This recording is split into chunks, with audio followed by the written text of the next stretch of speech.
Alright guys, up next we're going to talk about searching varieties in ultra-modern coinage. I consider ultra-modern to be anywhere from the mid-90s all the way to where we're at today. So I've searched through, and I'll show you first and foremost. I actually grabbed a canvas bag right here that was full of, give me one second here, full of these, I don't know if you remember the 2009, the presidential commemoration coins.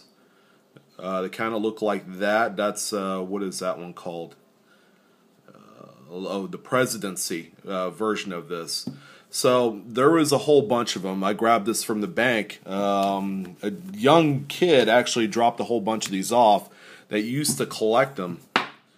And there's probably about $10 face in these rolled coins, and they're all the different types. Okay, so I showed you the presidency. This is the professional life. Of course, you have the formative years, and I'm gonna put this one aside for a second. And the log cabin, which is the birthplace. And there's a healthy mix of P's and D's and so on and so forth. So I grabbed a canvas bag with about $10, $11 face in there. And the main topic of this video is going to be specifically what to search for in the newer coinage. I know a lot of us are tired of sifting through 2011 shield cents and brand new nickels, and the quarters may be uninspiring to you, but I kind of like them, the State Park quarters. Here is a coin that I found early November, coin roll hunting. You guys are familiar with the Wisconsin State Quarter. In fact, you guys are probably familiar with the State Quarter program. So there is a very nice variety within the Wisconsin State Quarter where there is an intentional placement of an extra leaf, a low version, and then a higher version, which runs right up the corn stalk right here. So I found this one in some rolled coins. It's in tremendous shape. I would conservatively place it as an AU, but this coin right here sells from anywhere from $50 to $75 in this condition, as long as it's not graded. So, is there money to be made out there in modern coins? You bet. This is a true testament of one of those coins, and they're very much out there. So it's a 2004D, Wisconsin, and then you're going to have a couple variations of the leaf. Okay, the regular one that we're used to seeing won't have any leaf in there. So it's just going to be an empty spot. So this is one such example of a coin that you could find out there that is relatively new. Okay, we are just now crossing it into 2014, and you know, who knows what kind of errors we're going to see this year. So going back and prefacing what I was talking about with these Lincoln cents from 2009, okay, the formative years. Okay, you see Abe Lincoln sitting on a log. As you can see, I'm using a contraption here that my daughter bought me. It's not a high power magnifier, but you know, for something like this, in illustrating what I'm trying to prove here, this will work just fine. So the formative years cents, which is this one here, Lincoln sitting on a log, there are actually dozens of different double die reverses. That's the obverse with Lincoln. That's the reverse, just so you guys know the difference.